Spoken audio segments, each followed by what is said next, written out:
대한 유니피스 평화전 도슨트를 맡은 전정미라고 합니다. 네, 저희 유니피스는 보시다시피 한국의 스타일 대학부를 중심으로 전국의 각 캠퍼스에서 평화를 외치는 대학생 연합 동아리입니다. 1998년부터 약 16년 동안 각 캠퍼스에서 전시회나 세미나나 명상전 등을 통해서 평화에 대한 내용을 계속 이야기해왔는데요. 2013년에 유니피스 평화전의 주제는 보시는 바와 같이 가장 큰 글씨로 써있는 공생입니다. 그래서 부제로는 평화를 만드는 함께하는 마음이라고 할 수 있는데요. 그 밑에 내용을 보시면 개인화된 사회 속에서 함께 사는 존재라고 하는 것을 우리는 많이 잊어버리고 살고 있는 것 같은데, 다른 사람을 위해 움직이는 나로 바뀌었을 때 함께라는 큰 힘이 평화로운 사회를 만든다라고 하는 주제로 지금부터 말씀을 드릴 예정입니다. 그런데 이렇게 큰 힘을 지니고 있는 것은 누구나 다 가지고 있는 부분인데 많이 잊어버리고 살고 있는 것은 아닐까라고 하는 부분들을 다음부터 보여드릴 건데요. 혹시 나홀로 라운징이라고 얘기 들어보셨나요? 예. 모른다고 얘기를 해주세요. 네. 나홀로 라운징은 혼자 밥 먹고, 혼자 영화 보고, 혼자 여행 가고, 이렇게 완벽하게 개인화된 공간과 시간 속에서 홀로 만족을 추구하는 삶을 보여주는 요즘 트렌드를 이르는 말이라고 할 수 있습니다. 이렇게 개인적으로 살아가는 사람들이 많다 보니까 아주 재밌는 테스트도 등장했는데요. 이게 바로 혼자 밥 먹기, 어디까지 해봤니? 입니다. 그래서 각자 어디까지 해봤는지 한번 생각해 보시면서 보시면 좋을 것 같은데, 가장 1단계가 편의점에서 삼각김밥이나 라면을 먹는, 2단계는 분식집에서 김밥 땡땡 있죠? 이런 곳에서 떡볶이나 일반적인 분식을 먹는 모습인데, 여기까지는 사실 누구나 다 할 수 있는 부분인데 3단계부터는 이 4인용 식탁에 앉기가 용기가 필요합니다. 3단계는 중국집에서 짜장면을 먹는 모습을 보일 수 있고요. 4단계는 하이 레벨입니다. 고깃집에서 혼자 고기를 구워 먹는, 그리고 5단계는 패밀리 레스토랑에서 코스를 즐기는, 스프부터 디저트까지 이렇게 1단계부터 5단계까지 있는데요. 각자 몇 단계까지 해보셨는지는 프라이버시를 위해서 묻지 않도록 하겠습니다. 이렇게 대학생들 사이에서도 굉장히 혼자 밥 먹고, 혼자 공부하고, 혼자 이렇게 여러 가지를 행동하는 모습들을 볼 수가 있는데, 밑에 보시면 한 취업 사이트에서 대학생 443명을 대상으로 물어본 결과 약 80% 정도의 학생들이 나 스스로를 나홀로족이라고 지칭했다고 합니다. 그래서 그 이유를 물어봤더니 가장 많은 대답이 시간을 효율적으로 사용할 수 있어서, 그리고 두 번째가 혼자 다니는 것이 익숙하고 편해서, 또 혼자 다니는 것이 비용이 적게 들고 마음에 맞는 친구들이 없어서 등의 이유를 들면서 이야기했습니다. 그래서 이렇게 1인 가구, 또 나홀로 라운징, 나홀로족 이렇게 하는 이런 말들이 유행이 될 정도로 혼자 사는 사회라고 하는 것은 더 이상 어색하거나 외로워 보이는 것이 아니라 오히려 편해 보이는 모습이라고 할 수 있는데요. 이런 사회 속에서 살면서 과연 정말 우리가 진정한 만족과 행복을 누릴 수 있는 것인지, 그렇게 하고 있는 것인지 한번 생각해 볼 필요가 있을 것 같습니다. 그래서 고독한 만족 속에서 우리는 살고 있는 것이 아닐까 한번 생각해 볼 수 있을 것 같은데요. 근데 아무리 이렇게 개인화된 사회라고 할지라도 궁극적으로 변하지 않는 것은 바로 인간은 사회적 존재라고 하는 부분입니다. 즉, 인간은 본래 사회적 존재이며 끊임없이 다른 사람과의 관계를 추구하는 동물이다라고 말할 수 있는데요. 그 단편적인 예가 바로 이 SNS라고 할 수 있습니다. 보시면 혼자 있는 시간에서도 SNS나 스마트폰, 인터넷이라고 하는 아주 다양한 매체를 통해서 끊임없이 다른 이들과 소통하는 모습을 보이고 있는데요. 이렇게 SNS에 집착하는 모습들은 사람은 근본적으로 다른 사람들과 관계를 맺어하고 소통하고 싶어한다라고 하는 것을 증명하는 것과 동시에 굉장히 단편적인 인간관계에 멈추고 있다라고 하는 것을 볼 수 있습니다. 이렇게 인간이 가지고 있는 사회적 속성을 인간이 사회적 속성을 가지고 있다라고 하는 것을 보여주는 실험 중에 하나가 이 첸모준과 제프리 박사팀의 실험인데요. 제 말이 굉장히 빠른가요? 예. 다들 굉장히 이렇게 집중해서 들으셔가지고, 이 첸모준과 제프리 박사팀이 똑같은 방의 온도에 두 집단에게 이렇게 상상을 하게끔 이렇게 실험을 했습니다. 한쪽 그룹에는 다른 사람들과 잘 지낸 경험을 상상하게 하고, 다른 한쪽 그룹에는 소외당한 경험이나 외로운 모습을 상상하게 했는데요. 똑같은 방의 온도에서 지금 있는 방의 온도는 몇 도일까요? 라고 물어봤을 때, 소외당한 경험, 외로운 모습을 상상한 사람들이 그렇지 않은 그룹보다 3도 정도 더 낮게 추측하면서 더 더 춥게 느꼈다라고 하는 것을 볼 수가 있었습니다. 이렇게 다른 사람들과 잘 지내는 것을 상상하는 것만으로도 인체에 영향을 미친다라고 하는 것이 단순히 사람과의 관계가 관계 형성에서 그치는 것이 아니라 그 사회성이라고 하는 것이 본능적으로 가지고 있다라고 하는 것을 알 수 있는 실험이었습니다. 밑에 보시면 인본주의 심리학자인 그 아브라함 메슬로우가 이야기한 욕구계층 이론에 대해서도 나와 있는데요. 그 1단계부터 5단계까지 인간의 욕구를 총 5단계로 구분해서 메슬로우는 이야기했는데, 단계를 보시면 생리적 욕구, 안전에 대한 욕구, 사회적 소속감이나 애정에 대한 욕구, 자존감 욕구, 자아실현 욕구, 이렇게 해서 총 5단계로 이루어져 있습니다. 메슬로우는 이 욕구 단계를 통해서 그 하위 욕구가 충족되지 못했을 때 상위 욕구에 대한 동기를 지니고, 만약에 이 하위 욕구가 충족되지 않으면 상위 욕구 단계에서 부적응적 행동을 보인다라고 할 수 있는데요. 가장 최고 단계인 자아실현 욕구는 굉장히 개인적인 목표라고 할 수 있지만, 이 중간 단계인 사회적 소속감이나 애정감이 충분히 욕구가 충족되지 않으면 개인의 자아실현도 굉장히 불안정하다라고 할 수 있습니다. 그래서 이번 패널을 통해서는 그 사회적 존재라고 하는 것, 다른 사람들과 끊임없이 관계를 맺고 소통하는 것이 단순히 그냥 노력에 의한 것이 아니라 본능에 가깝다라고 하는 행동을 볼 수가 있는데요. 이런 사회적 속성을 함께를 위해 움직였었던 사람들의 모습을 통해서 더 자세히 보도록 하겠습니다. 여기서 보시면 함께 사는 사회를 위한 한 사람의 움직임이 세상을 변화시킨다라고 되어 있는데요. 가장 대표적인 예가 그 조너스 소크 박사입니다. 혹시 들어보셨나요? 아니요. 예. 약속한 듯이 지금부터 배우면 되니까 괜찮습니다. 네. 조너스 소커 박사는 소아마비 백신 개발자로 굉장히 유명한 박사입니다. 그 조너스 이 당시 1950년대 중반까지 미국에서 약 5만 8천여 명의 소아마비 환자가 발생했고, 이 중에서 3천 명이 죽는 굉장히 무서운 병이었는데요. 이 소아마비 환자가 보통 어린아이들이었기 때문에 부모들이 우리 아이가 소아마비가 걸리지는 않을까라고 굉장히 많이 두려워했다고 합니다.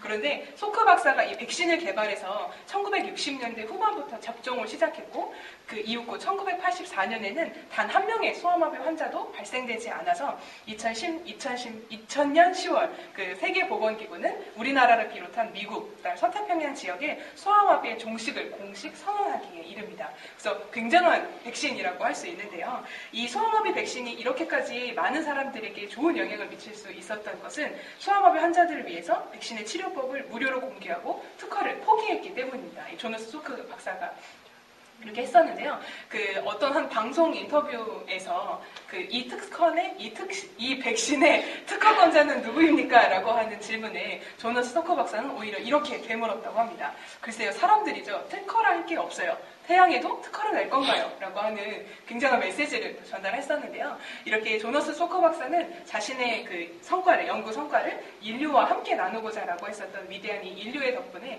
아주 많은 백신들이 개발됐었지만, 유일한 질병 중에서도 유일하게 그 소아마비만이 박멸 단계에 이르렀다라고 할 수 있습니다. 이렇게 함께를 위해 움직인 사람들은 우리나라의 사례에서도 찾아볼 수 있는데요. 밑에 보시면 그 태안 기름 유출 사건 자원봉사자들의 모습입니다. 저도 여기를 좀 다녀왔었는데, 당시에 바닷가에 갔을 때 바다 냄새가 아니라 기름 냄새가 나서 굉장히 깜짝 놀랐었던 기억이 나는데요. 그 2007년 12월 그 해상 크레인과 유조선이 그 충돌해서 태안 앞바다에 굉장한 기름이 흘러나오는 최악의 해양 오염 사건이 발생했습니다. 그래서 이 기름 유출 사건 소식에 태안을 살리기 위해서 전 국민들이 한 손에는 삽을 들고 한 손에는 헌옷을 들고 태안 앞바다로 모인 사람들이 약 120만 명 정도가 됐었습니다. 그래서 이것의 원상복구가 되기까지는 굉장히 심각한 해양 오염이었기 때문에 약 100년 정도 걸릴 것이다 라고 하는 예상을 뒤엎고, 단시간 만에 태양반도의 기름띠가 거치고 청정 해역의 모습을 되찾아서 지금은 태안의 기적이라고 불릴 수 있을 만큼 깨끗한 모습을 되찾았습니다. 최근에 1박 2일에서 태안이 나와서 이렇게 해상에 상공에서 이렇게 촬영을 했는데 굉장히 깨끗한 모습을 볼 수 있었다고 하는데요.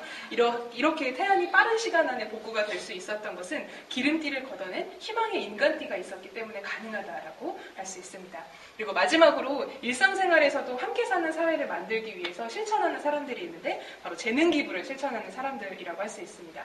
대학생 사이에서도 굉장히 많이 이루어지고 있는 거라고 알고 있는데요. 그 개인이 갖고 있는 재능을 활용해서 사회에 기여하는 기부 형태, 새로운 기부 형태라고 할 수 있는데요. 그 다양한 분야에서 활발하게 이루어지고 있는데, 예를 들어서 의료 봉사활동이라든지, 여기 그림과 보시는 것과 같이 뭐 벽화를 그린다든지, 학원 멘토링을 해준다든지, 이렇게 다양한 분야에서 함께 사는 사회를 위해서 만들고 있다. 그래서 세상을 밝히는 따뜻한 실천이라고 재능 기부를 이야기할 수 있겠습니다. 그래서 이렇게 함께 사는 사회를 위해 움직인다라고 하는 것이 뭐 조너스 소커 박사처럼 특정한 인물이나 혹은 뭐 태안반도의 이런 사건, 특수한 계기라든지 아니면 재능기부처럼 특수한 능력이 있어야만 가능한 것일까? 그것이 아니라고 하는 것을 다음에 보여드릴 건데요. 이렇게 함께 사는 사회를 위해 움직였었던 사람들의 공통적으로 가지고 있는 부분들을 살펴보니까 이타심이 바탕을 이루고 있다라고 하는 건데요. 이 이타심은 누구나, 인간에게는 누구나 다 가지고 있는 부분이며, 우리는 누구나 다른 이들과 함께 할 수 있는 잠재력, 즉 이타심을 가지고 있기 때문에 이런 조너스 소커 박사라든지 태안반도의 그런 자원봉사 활동이나 재능기부처럼 다른 사람들을 위해 함께 살아갈 수 있는 힘을 이미 지니고 있다라고 하는 것을 보여주고 있습니다. 그 독일의 심리학자 바르네켄과 토마셀로가 그 유아들을 대상으로 실험을 했는데요. 그 환경에 직접적인 영향을 미치는 것이 만 24개월 정도라고 합니다. 그래서 그 미만이 되는 아이들을 대상으로 여러 가지 실험을 통해서 이타주의에 대한 부분들이 어디서부터 생겨나는가라고 하는 것을 주제로 논문을 발표했었는데, 그 결론 부분이 인간의 이타주의적 성향은 사회 속에서 만들어지는 것이 아니라 본래 내재하고 있다라고 하는 결론을 얻었다고 합니다. 그래서 그 영상을 QR코드를 꼭 스캔해서 보시면 좋을 것 같고요.